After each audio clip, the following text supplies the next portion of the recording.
अस्सलामु अलैकुम। मोहम्मद अजहर सिद्दीक अपने प्रोग्राम मैं के साथ हाजिर खिदमत है।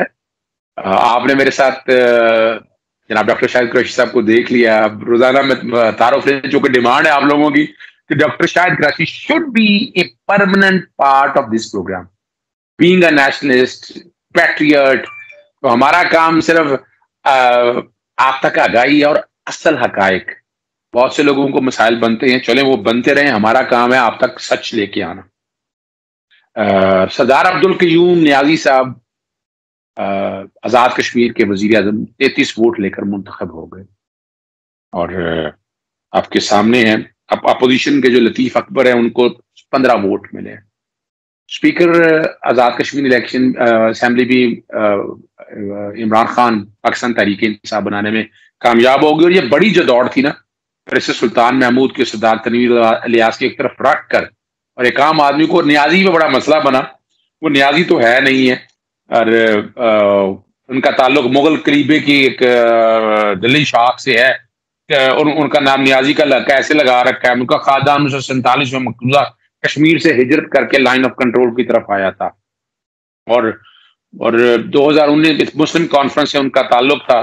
बड़ी बातें की और कश्मीरी, पोठुहारी, पंजाबी, उर्दू और अरबी लहजे को तब्दील करती है। चौधरी भी लिखते हैं, चौधरी भी इस्तेमाल होता है, राजा और राजा दोनों जगह ले जाते, यानी बुनियादी तौर पर बुनियादी का मकसद है बड़े लोगों को मसाइल बने कि न्याजी है न्याजी। ये क्या हम लोगों ने ये जात पात में पड़ गए और इमरान खान ने आजाद कश्मीर की पॉलिटिक्स तब्दील करके रख दी।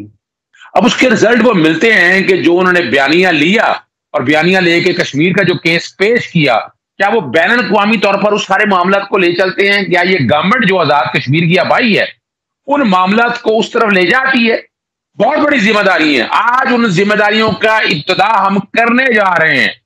आप हैरान रहोगे कि आप खुशी के इस मौके पे, खुशी का मौका अपनी जगह है, जिम्मेदारी बड़ी है और वो बड़ी जिम्मेदारी इसलिए है कि आज 4 अगस्त बुध का दिन है। आप रात को 11:15 बजे के करीब ये प्रोग्राम देख रहे होंगे और कल है 5 अगस्त। तो आजाद कश्मीर के इलेक्शन के वाले से हम बात कर दी। अब हमने बात कर रही है अगला जो सही इशू है, जो रियल इशूज है, कश्मीर का सेटल कैसे करना है और उसमें इशू क्या है।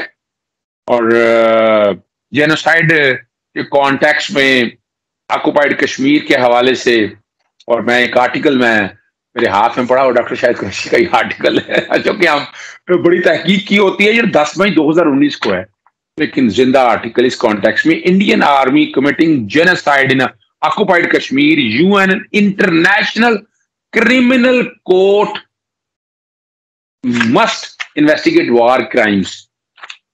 मैं माजरत चाहता हूं, ये मेरा दूसरे जो हमारा है ना प्रोग्राम हमने करना है उसका मैंने आर्टिकल पढ़ दिया आपको। पहले जो मेन इशू जिस पे हमने बात करनी है वो बड़ा अहम इशू है। PM Narendra Modi and army chief general Bipin Rawat are war criminals in Indian occupied Kashmir, Pinochet case के हवाले से एक प्रेसिडेंट्स। मैं अब माइक देता हूं डॉक्टर शाहिद कुरैशी साहब को। बड़ी तफसील में बात की है, पिनोशे केस क्या था उस बारे में भी बात करनी है और इंडियन, अब हमारी जो आजाद कश्मीर है उसकी अदालत क्या कुछ कर सकती है। पहले तो जरा पूछते हैं इस आर्टिकल में क्या कहना चाहता थे और क्या कहा है आपने डॉक्टर कुरैशी साहब? जी बिस्मिल्लाहिर्रहमानिर्रहीम। आपके तमाम देखने वालों को अस्सलाम वालेकुम। कल जो है वो 5 अगस्त है और इस वक्त तकरीबन 9 मिलियन से ज़्यादा, 8-9 मिलियन के करीब कश्मीरी जो हैं वो एक दुनिया की सबसे बड़ी ओपन प्रिजन में रह रहे हैं, जिसको इंडिया की 9 लाख मकबूजा काबिज फौज ने जो है वो पिछले 2 साल से उस पर कब्जा किया हुआ और ग्रोस ह्यूमन राइट्स वायलेशंस हो रही हैं, जेनोसाइड हो रहा है, रेप्स हो रहे हैं, क्राइम्स अगेंस्ट ह्यूमैनिटी हो रही है। और ये तमाम जो अल्फाज मैंने इस्तेमाल किए हैं ये दे हैव लीगल मीनिंग्स।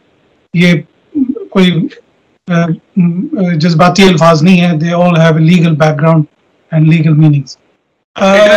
आप जो बात कर रहे हैं डॉक्टर साहब, आम नाज़रीन के लिए बताते हैं, इंटरनेशनल लॉ सब्जेक्ट है कि जितनी जब सब ने जो बातें की है ना, एक तो डोमेस्टिक लॉ, आपके इंटरनेशनल लॉ के कॉन्टेक्स्ट में ये सारी बातें हो रही और आप तक जो बताया जा रहा है ये सच है जो आपका मेन मीडिया स्ट्रीम नहीं बताता है। इसलिए बार बार डॉक्टर शाहिद कुरैशी साहब को आप तकलीफ देते हैं ताकि ये बात आप लोगों तक आए और आप इसको अपने लेवल पर रेज करें। आई एम सॉरी डॉक्टर साहब, आप बताइए, बात जारी रखिएगा। जी, पहली बात तो ये है कि ये मैंने 2019 में ये आर्टिकल लिखा था और इसमें मेरा जो लाइन ऑफ एक्शन थी उसमें कुछ चीज़ें थी जो मैं चाहता था कि पाकिस्तान का जो मेन स्ट्रीम मीडिया है, पाकिस्तान की जो एस्टेब्लिशमेंट है, पाकिस्तान ये मुझे ये एस्टेब्लिशमेंट का लफ्ज़ पसंद नहीं है। I don't like this word. Pakistan के जो लोग हैं, पाकिस्तान के जो सिविल सर्वेंट्स हैं, जो फौजी हैं, तमाम लोगों की जिम्मेदारी, एस्टेब्लिशमेंट में सब लोग, ये एक बुरा सा लफ्ज़, it's a bad word to use. उनको मैंने ये कहा कि आपको इंडियन फोर्सेस जो बॉर्डर्स पे या इंडियन ऑक्युपाइड कश्मीर में जो डिप्लॉयड है, उनको एजुकेट करना चाहिए कि एक चीज होती है फौज में जो पूरी दुनिया के अंदर मानी जाती है, उसको कहते हैं unlawful command. Yes, unlawful command ये होती है कि आपका ऑफिसर कमांडिंग आपको ऐसे किस्म का ऑर्डर दे जो इलीगल हो, तो आप उसकी कमांड को मानने से इनकार कर। अगर आपका कमांडिंग चीफ आपको ऑर्डर दे रहा है कि आप सिविलियन आम शहरियों पे गोलियां चलाएं, तो a soldier has a right to refuse, वो उसकी कमांड को मानने से इनकार कर सकते। तो कश्मीर में जो कुछ हो रहा है, वहां पे जो उन्होंने कवानीन स्पेशल लॉज लगाए हुए हैं, उनको ऑक्युपाइंग फोर्सेस को, इन्वेडिंग फोर्सेस को कवर देने के लिए उन्होंने वो कवानीन बनाए कि ये उन लॉज के अंदर ना आ जाएं जिसमें कि एक फौजी जो है, एक सोल्जर जो है, वो अपने ओथ से गद्दारी करे। अब जब आप इसको अनलॉफुल कमांड के अंदर देखते हैं, तो मेरा मकसद सिर्फ ये था कि ये अनलॉफुल कमांड जो के ऊपर अमल करने का क्या नतीजा होगा कि आप अगर रिटायर भी हो जाएंगे, यानी वो तमाम फौजी, सिपाही से लेके और जनरल तक और आर्मी चीफ तक, उनके जमाने में जो कुछ उस ऑक्युपाइंग एरिया में हो रहा है कश्मीर में या और जो भी इंडिया के ऑक्युपाइंग एरियाज हैं, उनके अंदर जो जो कुछ crimes against humanity, genocide, civilians के ऊपर जो है वो ब्रूटल फोर्स का जो इस्तेमाल है, वो पूरी दुनिया के इंटरनेशनल लॉ में अनएक्सेप्टेबल है, इलीगल है और उसकी एक यूनिवर्सल जुरिस्डिक्शन है। यानी अगर किसी ने कोई क्राइम किया है तो वो रिटायर हो गया, तो इसका मतलब ये नहीं है कि वो बिल्कुल कानून से बालातर हो गया। अभी मैंने 2 दिन पहले खबर लगाई है कि जर्मनी में एक नाटसी को, जिसकी उम्र 100 साल से ज्यादा है, उसको ट्रायल पे लेके आ रहे हैं क्योंकि वो एक कंसंट्रेशन कैंप का गार्ड था। यानी ये मैं कल 2 दिन पहले की बता रहा हूँ बात। तो द क्राइम्स, क्रिमिनल लॉ में आप वकील हैं, वो कहते हैं कि जो केस होता है वो कभी बंद नहीं होता, वो हमेशा चलता रहता है, खुला रहता है। अब आते हैं इसको इंडिया की, जो 2019 में ये इन्होंने 2018 में जो इन्होंने इंडिया के अंदर जो कानून को चेंज किया, फिर कर्फ्यू लगाया, फिर सारा कुछ किया जो इंडियन आर्मी वहां पे कर रही है, तो उसकी चेन ऑफ कमांड कहाँ से शुरू होती है? उसकी चेन ऑफ कमांड शुरू होती है इंडियन प्राइम मिनिस्टर मोदी से। उसके बाद वो आती है बिपिन रावत तक, जो इस वक्त चीफ ऑफ डिफेंस था। बिल्कुल सही। तो ये चेन ऑफ कमांड के अंदर बिपिन रावत जो था, उसको ये he could refuse to accept the unlawful command, क्योंकि वो लोग जो इंडियन ऑक्युपाइड कश्मीर में जो लोग हैं वो उसकी प्रोटेक्शन में है। जो ऑक्युपाइंग फोर्स है वो जो मिलिट्री लॉ है उसके अंडर में वो आती है। तो वो उसको बिपिन रावत को मोदी के कानून को रिफ्यूज कर देना चाहिए था, जो कि उसने नहीं किया। तो he is partner in this crime and he will be tried as such. इसमें मैं हवाला देता हूँ आपको, जनरल पिनोशे जो था, चिली का जो डिक्टेटर था, उसने एक इलेक्टेड गवर्नमेंट को हटा के वहां पे मार्शल लॉ लगाया और उसका जो आर्मी चीफ था वो जब आया, उसके आर्मी चीफ का भी ट्रायल हुआ और उसके बाद उसको सजा हुई। जो बाद में जो आर्मी, क्योंकि जनरल पिनोशे तो खुद आर्मी चीफ था, तो जब वो बरतानिया में आया तो वो तकरीबन 503 दिन अंडर अरेस्ट रहा बरतानिया के अंदर। और ये बड़ा एक अहम सा वाकया है बड़ा, कि वो बरतानिया में एक सरकारी मेहमान के तौर पे आया था। रेड कारपेट पे जब वो आया लेकिन उसके खिलाफ 1973 में जो उसने कू की थी चिली में और लोगों को मारा था, उसके खिलाफ स्पेनिश कोर्ट में, स्पेन की एक अदालत में इंटरनेशनल वारंट इशू हुआ था उसके खिलाफ। तो जब वो बरतानिया में उसने लैंड किया, यूरोपियन यूनियन की सॉइल में उसने लैंड किया, वो जो इंटरनेशनल वारंट था वो ऑटोमेटिकली एक्टिवेट हो। और स्पेन ने बरतानिया से मुतालबा किया कि आप जनरल पिनोशे को हमारे हवाले करें, और फिर बरतानिया ने उसको मुख्तलिफ तरीके से डिले करते रहे, और वो 503 दिन तक वो बरतानवी वो रहा, उसमें कस्टडी में अरेस्ट रहा। उसके बाद 2004 में उसको होम सेक्रेटरी ने जो है ना वो वापस जाने की इजाजत दे दी, because he was too old. यहाँ के एक साइकेट्रिक क्लिनिक में उसको रखा हुआ था, क्योंकि उसकी मेंटल कैपेसिटी जो थी ना, वो कह रहे थे कि इसकी मेंटल कैपेसिटी नहीं ठीक है, तो इस वजह से ये is not able to stand trial. तो उसके साथ जो उसका जो जर्नल था, जो मैंने आपको आर्टिकल भेजा है बिपिन रावत वाला, इसमें उसका तमाम रेफरेंस मौजूद है, उसका नाम भी लिखा हुआ उस जर्नल का। तो मोदी पे और जनरल रावत पे ये पिनोशे का जो कानून है ये बिल्कुल परफेक्टली फिट आता है। इसकी दो प्रिंसिपल्स हैं जो मैं आपके सुनने वालों को बताना चाहूंगा। वो उसको इसके दो प्रेसिडेंट्स हैं। जो पहला प्रेसिडेंट है वो है प्रिंसिपल ऑफ यूनिवर्सल जुरिस्डिक्शन। ठीक है, यानी कि अगर कोई crimes against humanity, human rights violation, genocide में इन्वॉल्व है, चाहे वो दुनिया के किसी मुल्क में भी इन्वॉल्व रहा हो, उसको किसी भी दुनिया की मुल्क की अदालत की जुरिस्डिक्शन में वो है बंदा। तो यूनिवर्सल प्रिंसिपल ऑफ जुरिस्डिक्शन उस पर नंबर 1 अप्लाई होता है। Number 2, withdrawal of the immunity of former heads of states.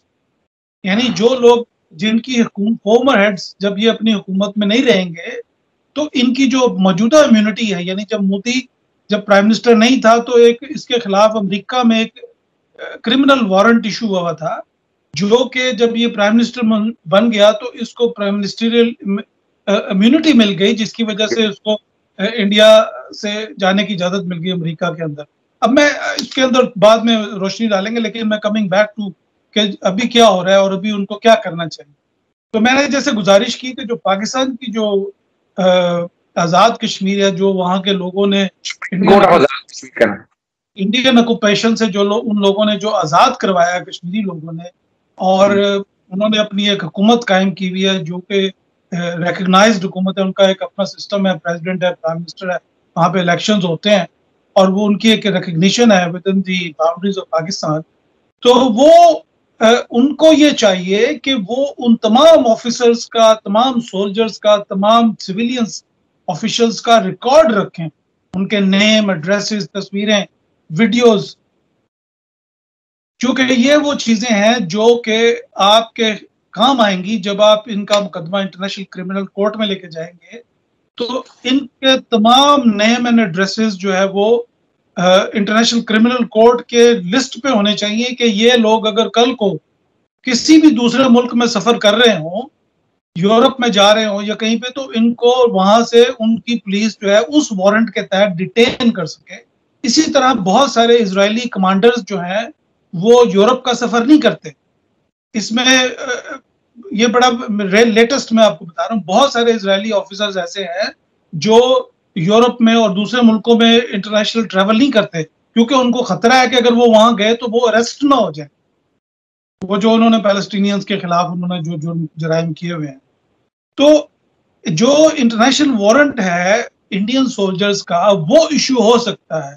और ये बात कश्मीर की जो गवर्नमेंट है या पाकिस्तान के जो फॉरेन ऑफिस है, उनको ये बात बार बार मीडिया में बतानी चाहिए कि वो सोल्जर्स जो क्राइम्स अगेंस्ट ह्यूमैनिटी कर रहे हैं इंडिया के अंदर, इंडियन ऑक्युपाइड कश्मीर में, उनके ऊपर वो उनका जो चार्ज है that will remain stay with them even after retirement.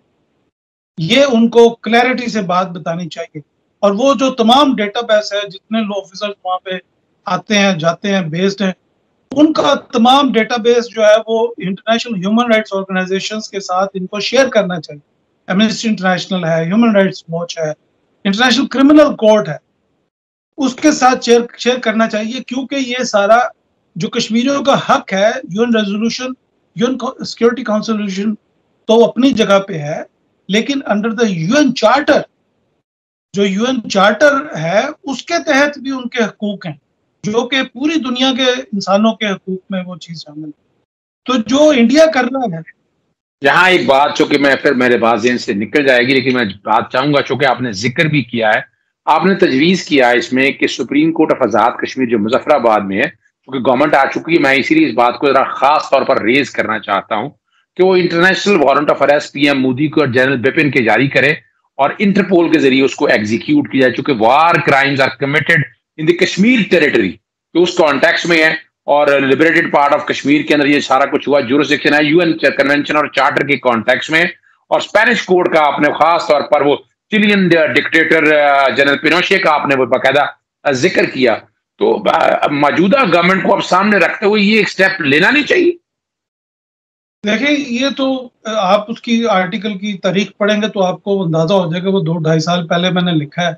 लेकिन जब आप कमजोर टीम के साथ खेल रहे हो, जब आपने फजलुर रहमान को कश्मीर कमेटी का चेयरमैन बनाया हो, या आप कमजोर खिलाड़ियों के साथ खेल रहे हो, आपने 4 साल तक जो है वो नवाज शरीफ ने 4 साल तक वजीर खारजा कोई नहीं बनाया पाकिस्तान का। हाँ, ये बात सही। तो जो गद्दारी जो है वो तो आपके अंदर से हो रही है, इसमें कश्मीरियों का तो बेचारे मजलूमों का कोई कसूर नहीं है। ये तो आपके पाकिस्तान के जो अंदर से जो अब अब्दुल बासित हमारे दोस्त वो कह रहे हैं कि ये सलमान शहबाज और ये हमें फोन करके कहते थे कि आप इंडिया कश्मीर पे बात ना करें और आप इंडिया के लोगों को वीजा दें। तो जो लोग पाकिस्तान में नून लीग को कहते हैं जी शहबाज शरीफ अच्छा है और नवाज शरीफ चलो बुरा है, तो लेकिन शहबाज शरीफ तो अच्छा है, ये एक ही चीज है। Nathu Singh and Fatu Singh is one and the same thing, इनमें कोई फर्क नहीं है। तो इस चीज को सामने रखते हुए आप कमजोर खिलाड़ियों से खेलते रहे हैं। आपको कश्मीर का जो इशू है उसके अंदर कोई ऐसा डायनामिक किस्म का बंदा चाहिए जिसको कानून का भी पता हो। आप वकील ऐसे करते हैं जो खुद मुकदमा हार जाते हैं जाके आपके इंटरनेट में। तो ऐसी सूरत में ये जो मैंने लिखा है it is a legal consultation, ये मतलब मेरी रिसर्च है इस पे। आप अगर I support your legal research और it got a weight, और ये बड़ा अब आपने बड़ा एक रास्ता, एक रोशनी दी है, और इसमें मेरा जहां तक ख्याल है इसमें मौजूदा गवर्नमेंट को सामने रख के कोशिश और काविश करनी चाहिए। मैं एक तो आर्टिकल बैकग्राउंड पे ये चल रहा होगा, साथ साथ मैं इसका लिंक भी डिस्क्रिप्शन में मैं दे दूंगा। बात को समेटते हुए मैं इसमें और बड़ी चीजें मैं देख रहा था, इसमें आपने सिर्फ इसका पिनोशे केस का जिक्र करने के अलावा आपने वो जर्मन ऑस्ट्रियन नाजी एडोल्फ का जिक्र भी आपने किया, उसमें कई एग्जांपल्स आपने सारी दी हैं। तो यानी अब ये कोई मुश्किल काम नहीं है, डिपेंड करता है आपकी विल के ऊपर और अथॉरिटी के ऊपर कि आप नालायक टीम लेकर आगे निकलें या ताकतवर टीम लेकर निकलें और वो बाकायदा मैदान के अंदर आए। देखिए, मैंने तो केस बना के एज एक वकील या एक स्टूडेंट ऑफ लॉ की हैसियत से मैंने तो आपको केस बना के प्रेसिडेंट भी दे दिया, कानून भी बता दिया, बंदे भी बता दिए जिनके खिलाफ आपने ये करना है, अदालत का पता भी बता दिया। आप किराया कहते हो तो वो मैं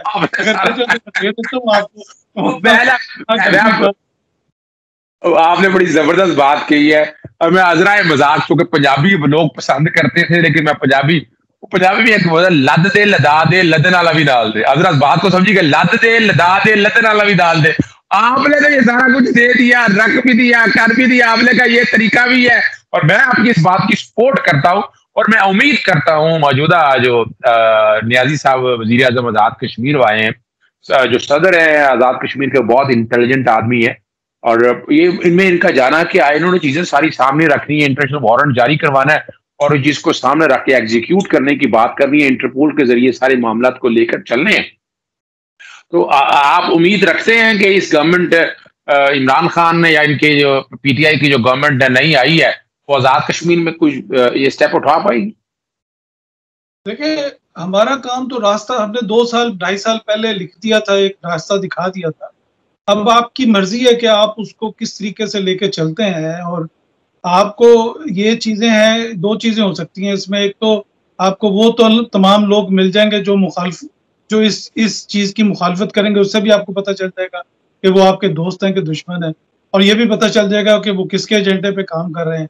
तो मैंने थोड़ा सा आपको मुश्किल में डाल दिया, लेकिन इसी में शिफा है आपकी, इसी में आपको शिफा मिलेगी। बहुत शुक्रिया डॉक्टर कुरैशी साहब आपका। मैंने भी एक कोशिश की थी आर्टिकल 370 को रिवोक कर, जब ये मामला सारा आया तो मैंने इंडियन सुप्रीम कोर्ट को सुओ मोटो जुरिसडिक्शन कॉन्टेक्स्ट में बड़ा काम वो करते रहते हैं, मैंने लिखा, बारहाल लिखा, मैं दोबारा उनको लिख रहा हूँ। लेकिन कमाल है कि उन्होंने जो प्रिंसिपल तय किए हैं हमारे यहाँ, तो हम पाकिस्तान फौज के एजेंसियों के हर एक के खिलाफ पड़ जाते हैं। इंडिया में देखें आप, मीडिया आजाद की बात कर रहे हैं, क्या हाल है वहां पर मीडिया का।